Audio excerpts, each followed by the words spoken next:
यह कहानी बाइबल के नए नियम में लूका की पुस्तक में घटना है, जब स्वर्गदूत गब्रियल ने मरियम को यीशु के जन्म की खुशखबरी दी। यह कहानी ईश्वर की योजना, विश्वास और समर्पण का प्रतीक है। कहानी का आरंभ गलीलिया के नासरत नामक गांव में मरियम नाम की एक साधारण और विनम्र युवती रहती थी।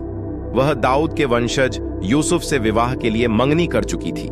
एक दिन स्वर्गदूत गब्रियल मरियम के पास आया और कहा, प्रणाम, हे कृपायुक्ता, परमेश्वर तुम्हारे साथ है। मरियम इस अभिवादन को सुनकर घबरा गई और सोचने लगी कि इसका क्या अर्थ हो सकता है। स्वर्गदूत की खुशखबरी गब्रियल ने मरियम से कहा, डरो मत मरियम, तुमने परमेश्वर का अनुग्रह पाया है। देखो, तुम गर्भवती होगी और एक पुत्र को जन्म दोगी। उसका नाम यीशु रखना। वह महान होगा और परम प्रधान का पुत्र कहलाएगा। परमेश्वर उसे दाऊद के सिंहासन का अधिकारी बनाएगा और उसका राज्य अनंत काल तक रहेगा। मरियम यह सुनकर हैरान हुई और पूछा, यह कैसे संभव है? मैं तो अब भी विवाहिता भी नहीं हूं। ईश्वर की योजना, गब्रियल ने उत्तर दिया, पवित्र आत्मा तुम पर उतरेगा और परम प्रधान की शक्ति तुम्हें आच्छादित करेगी। इसलिए जो जन्मेगा वह पवित्र होगा और परमेश्वर का पुत्र कहलाएगा। देखो, तुम्हारी रिश्तेदार एलिजाबेथ, जो वृद्धावस्था में है, वह भी गर्भवती है और उसका 6वां महीना चल रहा है, क्योंकि परमेश्वर के लिए कुछ भी असंभव नहीं है।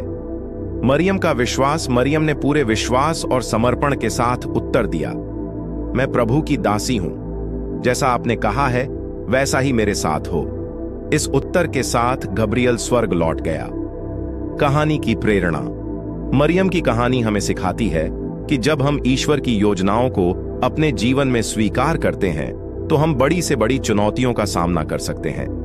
मरियम का विश्वास और नम्रता इस बात का उदाहरण है कि परमेश्वर हर असंभव को संभव कर सकते हैं। सीख 1, विश्वास। ईश्वर की योजनाओं पर भरोसा रखें, चाहे वे हमें समझ में ना आए। 2, नम्रता। अपनी सीमाओं के बावजूद ईश्वर की सेवा के लिए तैयार रहें। 3, आज्ञाकारिता। अपने जीवन को ईश्वर के प्रति समर्पित करना सबसे बड़ा बलिदान है। मरियम का यह विश्वास और समर्पण हमें सिखाता है कि हम भी अपने जीवन में ईश्वर की इच्छा को स्वीकार करके चमत्कारों का अनुभव कर सकते हैं। वीडियो को लाइक करके चैनल को सब्सक्राइब कीजिए।